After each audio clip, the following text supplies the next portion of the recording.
up, B? It's the Boss Buddy. Hey, I'm here to make your day. Put you in the mood for a helpful attitude. Save the planet. Be a cool dude. If you don't know what to do, help the birds and bees and butterflies too. Ooh. Let's go.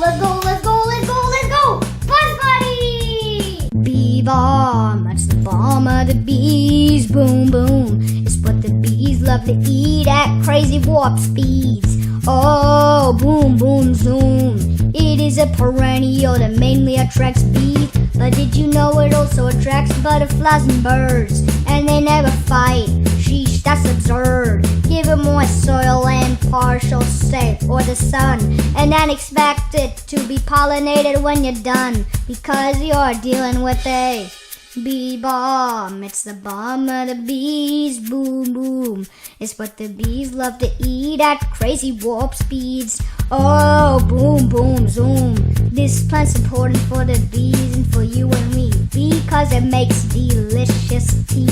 Pollinators are crucial to the food chain. Pollination helps us get more grains and honey for the bees' generations. Because of regurgitation, it means they gargle nectar in the mouth and then they happily spit it out, which is how we get honey.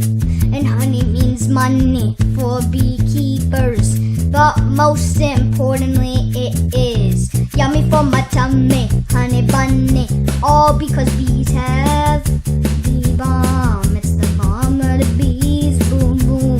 It's what the bees love to eat at crazy warp speed. Oh, boom, zoom.